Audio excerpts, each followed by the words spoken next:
Good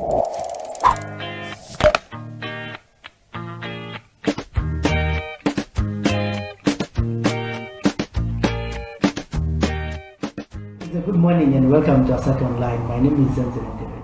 Today we'll be talking with the Chief Executive Officer of the United Refineries. He is also the Chairperson of the Oil Expressors Association of Zimbabwe and the past President of CZR, Mr. Moyo. Thank you, Zenzele. Yes, I mean, there are so many things that we have talked about, but one of the things that really got us interested was what you've been tweeting about the future of Bulawayo's economy. The concept is to reach out to colleagues in the business community to say that instead of thinking of our own businesses, let's think of the wider economy of Bulawayo and its contribution to the country. I think where we are headed to, we need to reinvent ourselves as Bulawayo economically. We need new ideas. We need to accept certain realities. Not all the factories that were there in the 90s can be revived. So we need to think futuristically. Things that are relevant, things that are market relevant, that are needed by somebody, because that's where the opportunities will really come from. So it's to really to look and take an inventory to say, in this current period that we have, what are some of the business ideas that we can begin to fertilize, explore, connect, and make sure that we grow those ideas and make them into a reality. As a people, are we really ready to move forward and accept that some of our industries are no longer relevant in this environment? I think we have to, and it's not new. Industries all over the world. You go to Italy, we went on a CZI mission to Italy. There are old factories there that were very vibrant in the 70s, in the 80s, in the 90s, that have closed. So deindustrialization is a phenomenon that is not peculiar to Bulawayo. But the important thing is to find new industries that are viable, that are sustainable. And those are the conversations that we're having online on my Twitter handle, Busisa74, to basically discuss these issues, bring them to the fore, and start making representations. Because I think we owe it to ourselves to do it, at least to create a platform for those who are in the diaspora as well, to see that in country, these conversations are starting to take place. I've received lots of emails since the new dispensation of friends that want to come back that ask me, what business can I come and do back home? So I thought it would be worthwhile to start having a public conversation about what industries, what opportunities are there, what is Bulawayo really, what are some of its unique advantages that we can take advantage of and begin to build on. Yeah, sometimes people argue that it's not that people don't have money. Sometimes it's lack of ideas and maybe leaders who can take forward. If you look at the pyramid schemes, people invested over 6 million in a pyramid scheme, which is money that could have been put in industry. So using the idea that is outside Noto, how do people then take it up? Well, fortunately for us, we have now new concepts like crowdfunding, we have angel investing, besides the more conventional ways of investing, you investing in your own business. So things like crowdfunding present opportunities that people can participate. I think the issue in the past has been structure, integrity, the integrity of the promoter. Those are issues that are there. They happen not just here.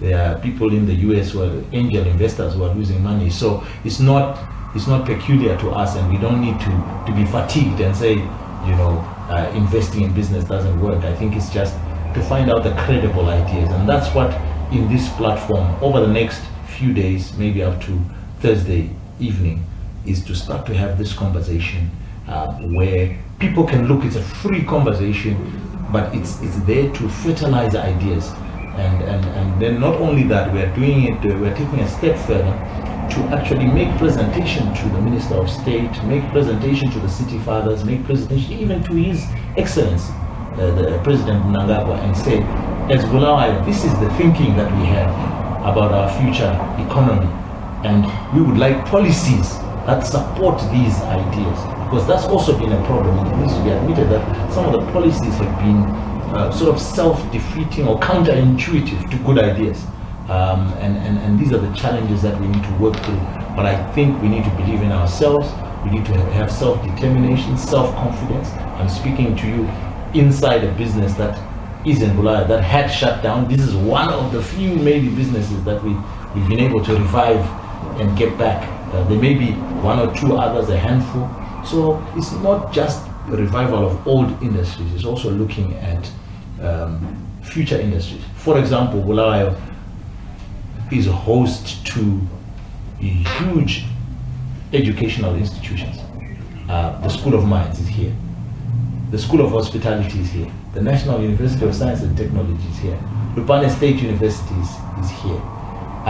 There's Bulawayo Polytechnic, very technical, one of the strongest technicons in the country that's produced artisans for the southern region. Why don't we be deliberate and start to upscale the level at which we are doing this, and we start to market ourselves as an education hub for COMESA, not just looking at Bulawayo only, not just looking at Zimbabwe, but COMESA, because we are doing it, but it's unintentional, it's accidental.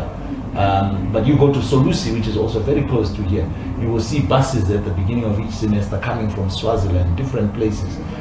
These are accidental things which we are saying, what if Bulawayo started to think of itself as an education center for East and Southern Africa, like Makerere in Uganda used to be in the old days, but it's a university city, it's an education city that's educating the whole subcontinent. These are some of the ideas that we want to start, say, talking to government, talking to promoters of businesses to say, what does it take? And like you said, probably you'll find we have the money to do at least half of these things.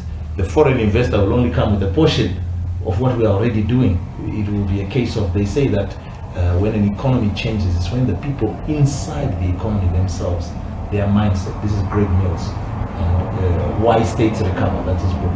He says, when the people inside that economy change their thinking and want to engage in entrepreneurial activity, that's when even the foreign investor has confidence to come in, because these are people on the move. They've got ideas, they want to do things. And this is as sort of the younger generation, this is the conversations that we want to start drumming support, building excitement around entrepreneurship, even introducing some business schools to Bulawayo. We trust that out of this conversation that we'll have over the next few days, these are some of the things. I've just touched on one. We have about 9 arms. If you go to that Twitter handle, we have 9 arms, 9 areas, starting from infrastructure, going through to agriculture, looking at ICT, looking at education hub, which I've touched on, looking at industry, and things like that. Do people or industries in Bulawayo take ZITF seriously, so that it just doesn't become a 4-day event? Because during trade fair, all these people are coming here, but after that they're gone and we are left again without anything. How do you make sure that the impact that happens at trade fair lasts the whole year? Well, I think fortunately the new chairman of the ZITF, Ruth Nube, is a very vibrant, dynamic lady, and the general manager, Nomatimba Ndogo, very dynamic ladies. We've started to have these conversations, and they have started, fortunately, to say this is an international exhibition center. Besides having Scholastica, Mine Entra, what else can we do around ZITF? It's an anchor, what we call, that falls under a special category that I've called in that Twitter handle, anchor projects. In there I have ZITF, I have CSC, I have NRZ, I have the Chavezi pipeline, and the glass block dam pipeline. So these are anchor, these are big, high impact projects that affect a lot of other things. They touch on a lot of downstream, upstream industry. So the ZITF, I think that the big thing is to refresh the product. The product is tired. It needs a refresher. We need to bring in a big investor and turn that into an exhibition center of global standards. Then we start attracting big shows. People look at what you're investing in. Bokim here in Francistown, they did a small investment, but they're starting to attract a lot of people around that investment area. So we need to refresh the ZITF. and Zimbabwe International Exhibition Center, ZIEC, to a world-class exhibition center, high-tech, that can host a technology conference, an Africa technology conference, that can host a fashion show, global fashion show, African fashion, things like that. So we need to think in other terms, think outside the box, think scale. But I think it all begins with us refreshing the product, rethinking. You need a 5-star hotel there in the trade fair, things like that. You need maybe even a shopping mall inside the trade fair so you can't join it.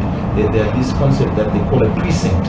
You have a hotel, we already have a golf course attached to it. So we just need to remodel that whole trade fair area into an asset of the future.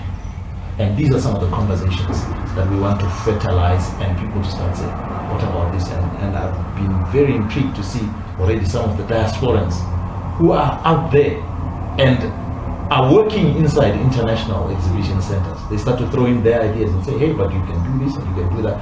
And those are the ideas now to then have people step out of those Twitter handles and start to put their hands to their plow, start to invest in projects, start to consult in projects, but we start to see a Bulawayo economy that is on the move. What are some of the policies that you think will promote such kind of ideas and innovations to make sure that we actually get to action? Well, there's a big one. The big one that we've been thinking about with a few colleagues. The Minister of State has a think tank in Bulawayo, as you know. And some of these ideas are coming from colleagues within the think tank. And we are starting to ask ourselves, what about the South African model that says different cities are the capitals for certain things? In South Africa, the administrative capital is Pretoria, the commercial capital is Johannesburg, the legislative capital of the parliament is Cape Town, the judicial capital is Bloemfontein. What about having Bulawayo as a judicial capital? Instead of going to Mount Hampton, what about having Bulawayo, Parliament sit in Bulawayo? What is the impact of that on the economy of Bulawayo? These are some of the policies that we need to maybe look at probing and proposing, because these are proposals, these are ideas. We're at that idea stage, but we believe out of some of these ideas, instead of chasing something that's difficult and complicated like devolution, I think commercially, as a businessman, it will be more advantageous to have Bulawayo being not just the industrial capital, the judicial capital of the country. And then it means that parliamentarians from all over come and assemble. Whenever if you have parliament, for example, parliament will come to Bulawayo. It's a choice between judicial or legislative capital of the country. These are some of the policy shifts, but there are other simpler things like having full government offices that can issue permits. Ministry of Industry fortunately has already started doing this. You can apply for a license right here in the office. It doesn't have to go to Harare. These are some of the big shifts that we need to be thinking about in Bulawayo. A bank headquartered in Bulawayo to spur this development. All these ideas we're talking about, they need financing.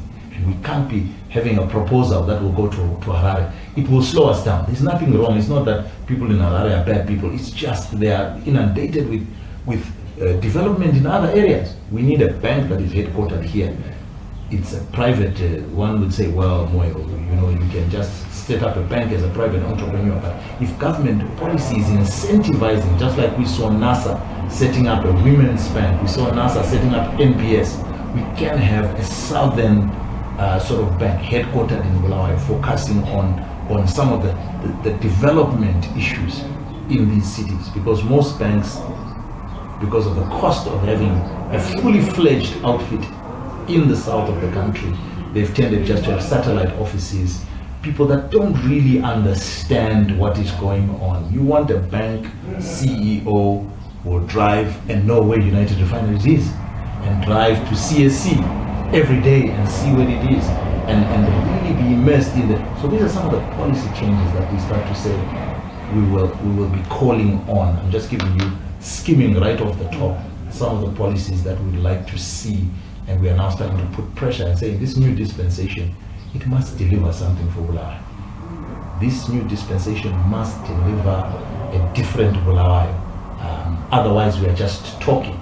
And yet, really, we're in need. We need to create jobs for our young people. We need to create a future for our children. As I said in the Twitter handle, we need to create a city that our children won't want to live.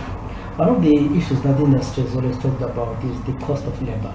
That Zimbabwe cost of labor is very high. I mean, how do we rationalize that? So there's a very interesting concept there, in that you remember there was a time if you left Bulawayo and went to Harare, you got a raise.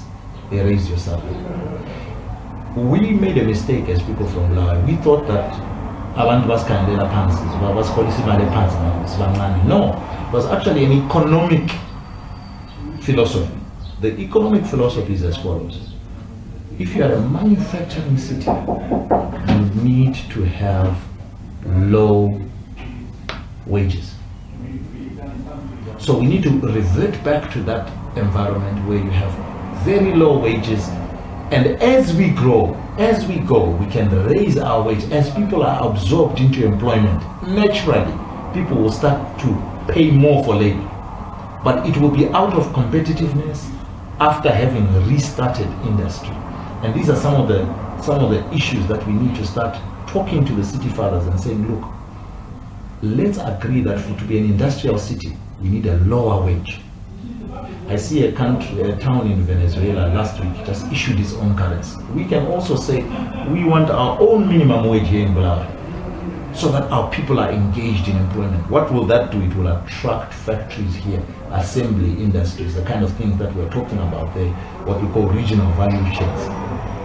People bring in car components, assemble the cars here, sell them to DRC, sell them to Zambia, Botswana, and so on. You attract companies to do that through a low wage, a low minimum wage. You start there. We do have an issue with the cost of living. When you are balancing wages, you need to balance with the cost of living as well. But look, 90% of our young people are not working. So what do we mean when we say we need a minimum living wage? How are they living now on $0? Here we're saying let's introduce $100 as a minimum. That person now has $100 a month that they didn't have. They will buy more cooking oil, they will buy more products, they will consume more, because now they've got more than they had. Some of them are still living with their families and so on, living with friends. So we need to encourage this conversation as Bulawayo, as an industrial city, and as a city that wants to kickstart its economy, create employment for its people. The current labor laws, the current labor policies are for people that are inside employment. They protect people who are employed, but they exclude and keep people who are not employed out of employment. It's not a good policy.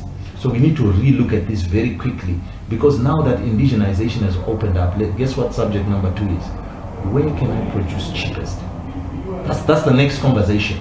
And if people are not coming, it won't because of indigenization. It's gone now. It's been watered down. It doesn't apply to most sectors. So what's the next thing that they will be using as a criteria? Cost. What is the cost of producing in Bulawayo? And we don't have a market. Our markets are very far away. So we need to have an advantage.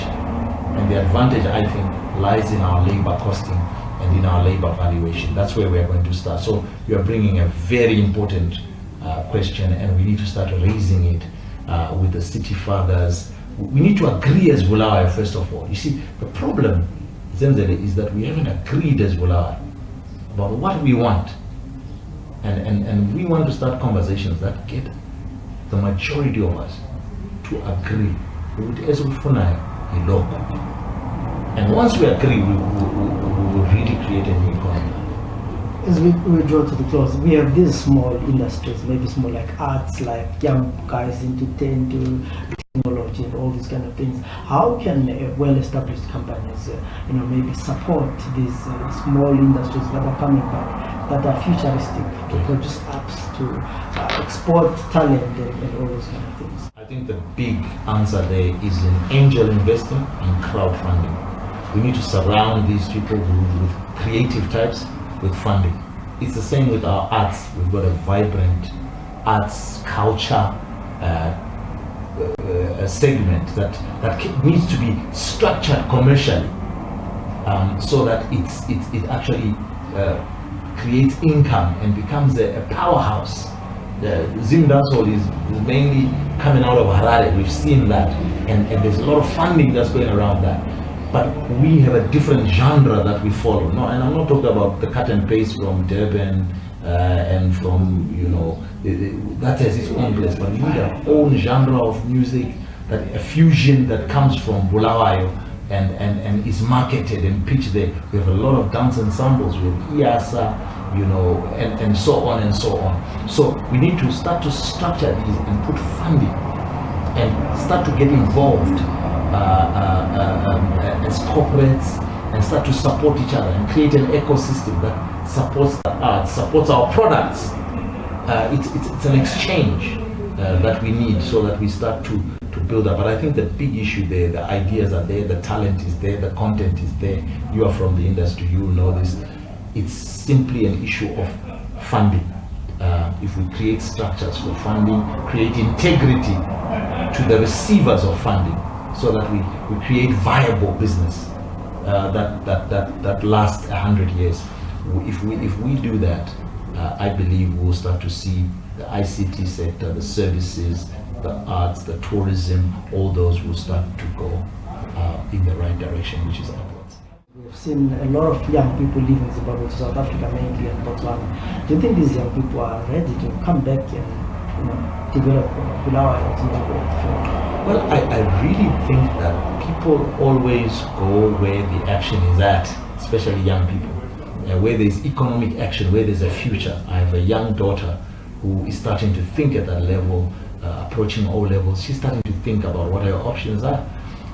I think that if we have an environment that has enough options and she can achieve her dreams without having to go far away, she would much rather do it here. It's cheaper. She has a social safety net. It's more secure. Out there, our children, especially the girl children, they're exposed, they're vulnerable. They'd much rather be here doing great things. And in this world where we are interconnected, we now have optic fiber, high speeds, internet speeds, and so on and so on.